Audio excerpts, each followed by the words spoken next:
আমাকে দাও hello everyone, good morning, welcome back to my channel. আশা করি তোমরা সবাই খুব ভালো আছো। আমিও খুব ভালো আছি। সকালবেলা চা করতে করতে আজকে তোমাদের সামনে চলে এলাম। বাইরে জানো দরজা কিছু খোলা হয়নি, কারণ হচ্ছে প্রচুর প্রচুর হাওয়া দিচ্ছে, ওই জন্য আর কিছু খোলা হয়নি। এইবার যাবো, গিয়ে সব খুলবো। 9:30 বাজতে চললো, সমস্ত দরজা জানলা খুলবো। এইবার গিয়ে একটু বসবো, বসে তারপর আবার টিফিন করতে আসবো। টিফিন করবো কি কিনবো, আজকে সোমবার, দেখি কি করি, বলা যাচ্ছে না। আচ্ছা চলো দাদাকে চাটা দিয়ে দিই। সকালবেলা সমস্ত কাজকর্ম হয়ে গেছে। আসলে আজকে মেয়েটার শরীরটা ভালো না, হাতটা কামড়াচ্ছে বলে অনেকটা সকালেই আমি উঠেছি। উঠার পরে দেখলাম যে রান্নাঘরটা অবসালো আছে বলে সেই সময়তেই জল গরমটা বসিয়ে আমি সব কিছু করে নিয়েছিলাম। তখন প্রায় 5:15 বাজে তা দিয়ে, তাই জন্যে রান্নাঘরটা এখন একটু পরিষ্কারই আছে। শুধু এই থালাগুলো তুলবো, আর কিছু করার নেই। তারপরে আবার একটু পরে আসছি, এসে রান্না বসাবো। না, টিফিনটা করবো আগে, ব্রেকফাস্টটা করতে হবে।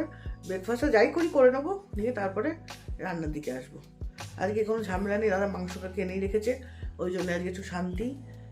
মাংস তো হবেই, এরপরে কি হবে না হবে সেটা পরের কথা। ঠিক আছে চলো, পরে আবার আসছি। দাদাকে চাটা দিয়ে নিই। বাবা কি হলো রে বাবা, এখানে আবার চুল করছে কেন?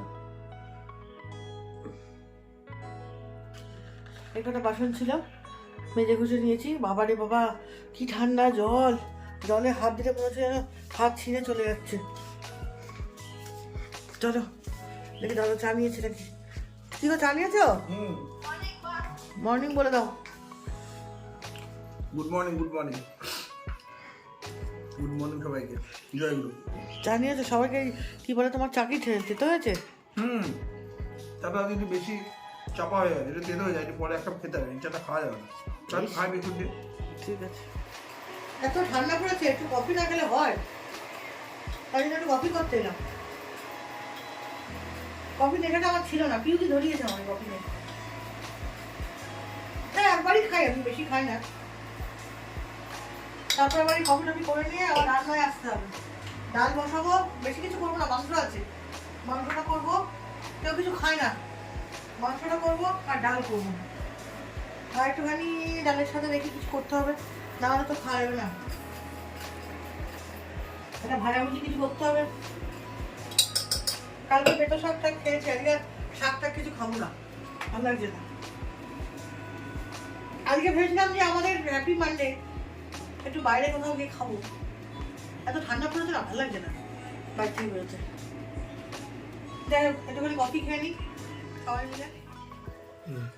একটু কফি খাই। কফি খেতে খেতে আজকে রাম মন্দির উদ্বোধন, কিছুক্ষণের মধ্যেই নরেন্দ্র মোদীজি, আমাদের ভারতের প্রধানমন্ত্রী, উদ্বোধন করবেন, কিছুক্ষণের মধ্যেই চলে আসবেন। কত আর্টিস্ট আছে, কত আর্টিস্ট, কি সবাই আছে। সোনু নিগম গান করছে দেখলাম, আবার অনুরাধা পারওয়াল গান করছে, কত ভক্তরা বসে আছে, প্রচুর মানুষ গেছে। তবে আজকে যাবো, আমিও যাবো একটু দেখতে। আমার এখন না, আমার সাধারণ মানুষদের এখন যাওয়া মানে তোমার হচ্ছে অন্তত 6টা মাস। হ্যাঁ 6টা মাস পরে গেলে জায়গাটা নিঃসন্দেহে দেখার মতো করেছে। দুর্দান্ত লাগছে। হ্যাঁ, এটা একটা সারা ভারতবর্ষের সমস্ত মানুষের কাছে একটা সেন্টিমেন্ট না, বিশাল সেন্টিমেন্ট। একটা ভালো স্থাপত্য হয়েছে। খুব ভালো স্থাপত্য হবে, খুব ভালো। এটা কিন্তু রাম মন্দির, মানে এটা কিন্তু রামের প্রাণ প্রতিষ্ঠা না, ওটা কিন্তু তোমার হচ্ছে যেটা ওটা শুনছিলাম, বলছে তোমার রামলালার প্রাণ প্রতিষ্ঠা হচ্ছে। রামলালা মানে হচ্ছে রামের যেটা 5 বছরের যে বয়সটা আর কি, সেই মূর্তিটার প্রাণ প্রতিষ্ঠা হচ্ছে। অরিজিনাল যে মূর্তি সেটা কিন্তু ওরমই থাকছে, সেটা শুধু পুজো হবে, ওইখানেই থাকছে ওটা। আর যেটা রামলালা মানে রামের 5 বছরের যে মূর্তি, সেটার প্রাণ প্রতিষ্ঠা হচ্ছে। ভালোই লাগছে, টিভিতে দেখছি, বেশ ভালো লাগছে। বিশাল কর্মকাণ্ড। হ্যাঁ বিশাল কর্মকাণ্ড। সারা ভারতবর্ষে এমন কোনো সেলিব্রিটি নেই যেখানে নেই, সবাই গেছে, প্রত্যেকে। সচিন ঢুকলো দেখলাম, সব ভালো লাগছে। রণবীর কাপুর ঢুকলো, অজয় দেবগন খুব ঢুকলো। এটা ले रहे हैं नेस्कैफे, এটা তো तो लो নেসক্যাফে। নেসক্যাফে। আগে টিভিতে সে নেসক্যাফে একটা অ্যাড হতো, মনে আছে? ইয়েস। চেস। কি তোমায় খুঁজে বেড়াচ্ছি, কোথায় তুমি? ও বাবা, আমাকে একটু হেল্প করছো? সোমবার আছো বলে বাড়িতে কি হবে এটা? আলু ফুলকপি ভাজা, হুম মটরশুঁটি ছাড়িয়েছো? ছাড়াবো। বাহ, মটরশুঁটি ছাড়িয়ে আলু ফুলকপি ভাজা দেখেছেন দাদা বাড়িতে থাকলে আমাকে কত হেল্প করে। তো বলবো না, হেল্প যথেষ্ট করে।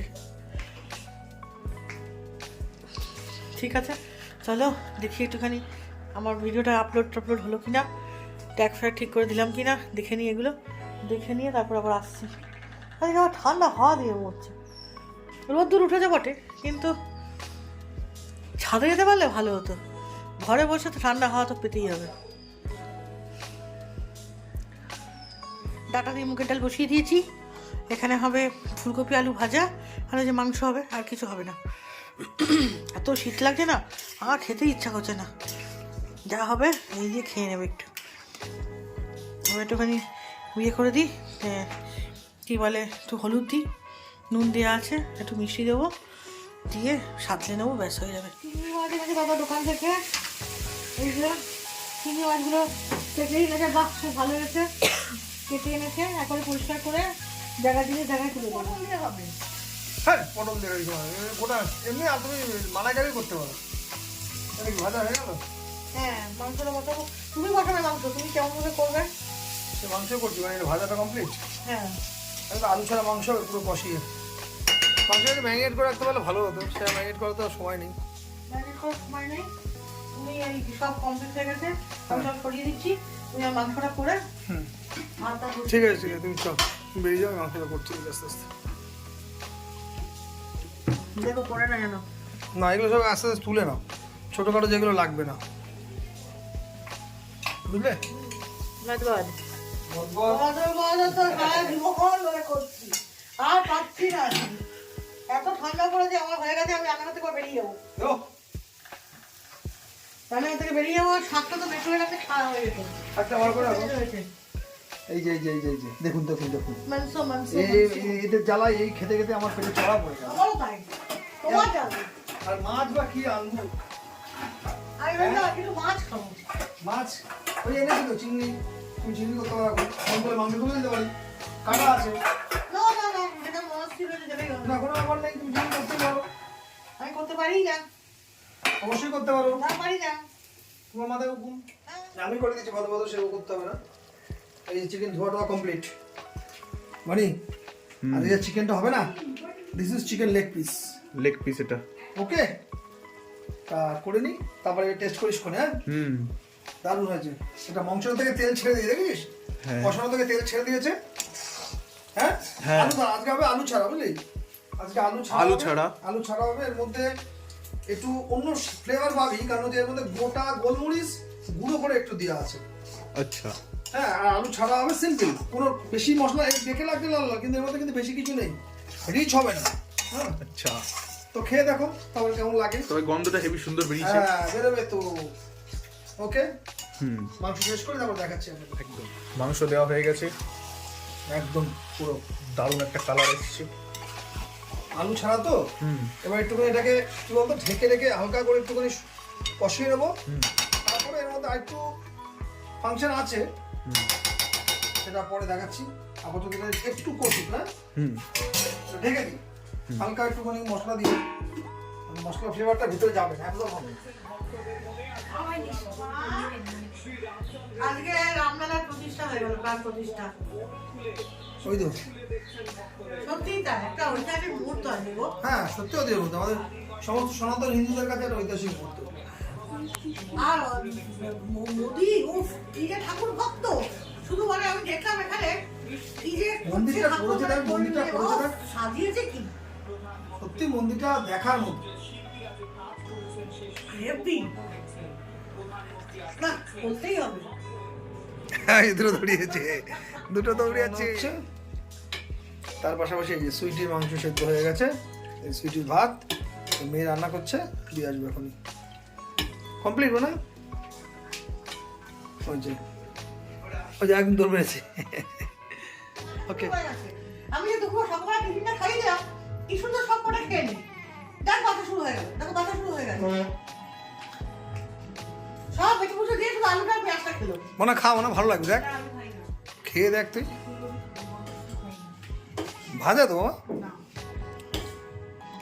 ডাল করেছি দেখ কি সুন্দর, সজনে ডাল দিয়ে ডাল। আর আজকে আমার হাতে রেসিপিটা একটু খেয়ে বলিস কেমন লেগেছে। হ্যাঁ, করেছি ভাত, শুকনো খাবার নাকি না ডাল দিয়ে না আমি ডাল দিয়ে খাচ্ছি, তুমি নাও, আমি ডাল দিয়ে খাচ্ছি। তুমি বসে পারো, চেয়ার আছে তো তোমার? এই তো জল নিয়েছি ওর, ঠিক আছে। মাংসটা খেয়ে একটু রিভিউ দিবি, এখন না পরে সবাই মিলে, বুঝলে? লেবু লাগবে নাকি? না লেবু কাটা আছে? কাটা মনে হয় একটা ছিল, দেবো? নাও, কে কেমন হলো? ভালো আছে? বাবা করেছে আজকে? আজকে আমি একটু ইনফর্ম হয়নি। সেদ্ধ আছে, টেস্টটা একটু মুখে বল। একটু ধনে পাতা হলে ভালো হতো নাকি? ভালো বল। ভালো মানে ভালো, খুব সুন্দর। কালকে তোর চিকেনের মতো হয়ে চিকেনটা লিগ ক্লাস হয়েছিল। হ্যাঁ ভালো এগুলো খাও। দিতে আমাকে, এটা খাবি না? যেটা খাবে না তুলে দে, তোর মাংস ওখান থেকে তুলে দিচ্ছি। তুমি নাও নি তো এখনো। না আমি নিচ্ছি, আমি ডাল দিতাম। এরা ঝুড়ি নিয়ে এসে বসতে হয় তো। একটা ঝুড়ি আনতে ভুলে গেলাম গো। ঠিক আছে নিয়ে আসছি আমি। দেখ কিসে খাবো আর কিসে ফেলবো। ঠিক আছে আনছি, এটা কেটে নি। ঠিক আছে তুমি কাটো, আমি নিয়ে আসি। তুমি আমার দিতে হবে না। না না আমি নিয়ে আসছি, তুমি কাটো। কেটেছো? এই যে কমপ্লিট। ও এই তো।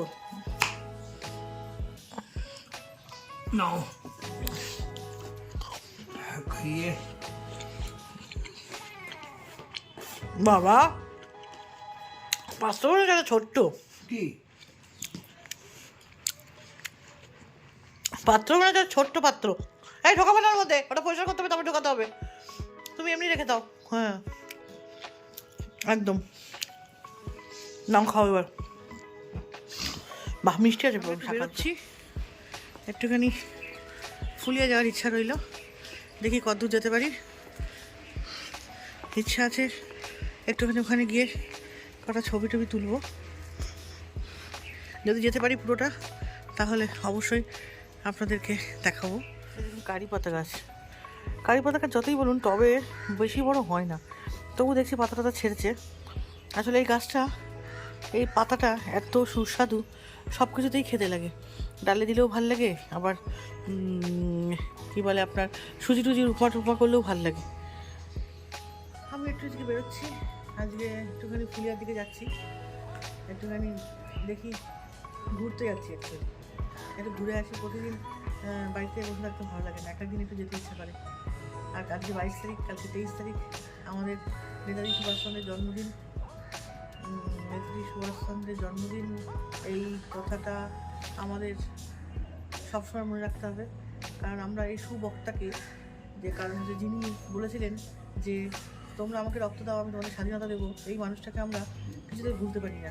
বিশেষ করে এই দেশের মাটিতে যারা জন্মগ্রহণ করবে, তাদের তো নেতাজি সুভাষচন্দ্র বসুকে একজন ভোলাই উচিত নয়। তার বক্তব্যকে অলওয়েজ সবসময় মনে রাখা উচিত। আর কেউ ভুলতে পারবেও না এই দেশের মাটিতে যারা জন্মগ্রহণ করবে। যাকে পরে কথা বলবো এই নিয়ে, এখন একটু ঘুরে আসি আমি। আর 10 মিনিটের মধ্যে আমরা চলে যাবো আমাদের গন্তব্যস্থানে। দেখেছেন কি ফাইন রাস্তা হয়ে গেছে আমাদের রানাঘাট। এখন যে কোনো কলকাতার রাস্তাকে হার মানাতে পারে আমাদের রানাঘাট। চল তাহলে আমি মন্দিরে যাই।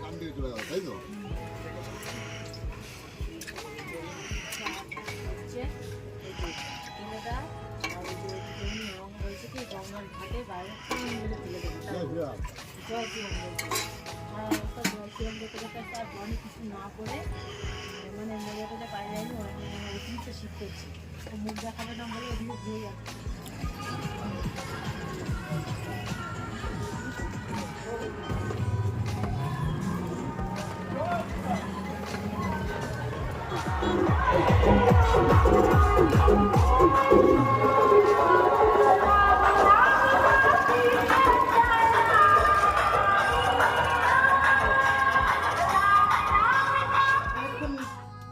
এসেছি, তাই ঘরে বসেছিলাম, দাদা লাইটটা জ্বালাই।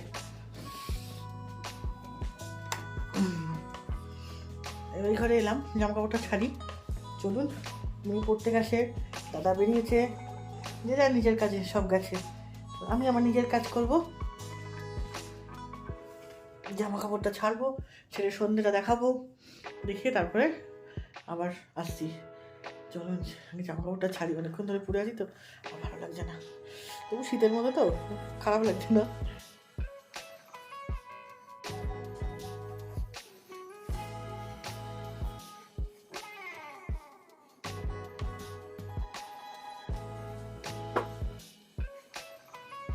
কালকে মেয়ের জন্য একটা সোয়েটার কিনে এনে দিয়েছি, বাজারে গেছিলাম, যে দেখতে ভালো লাগলো বলে ওর জন্য একটা কিনে এনে দিয়েছি। পরেও ভালো লাগছে, আমি ওকে দেখিনি এখনো পরে, একটুখানি পরেছিল, ভালো লাগছিল। এই যে সুন্দর আছে বলুন, পছন্দ হলো কোথায় নিলাম। দামটা যে খুব বেশি তা নয়। দেখুন তো কেমন লাগছে। আজকে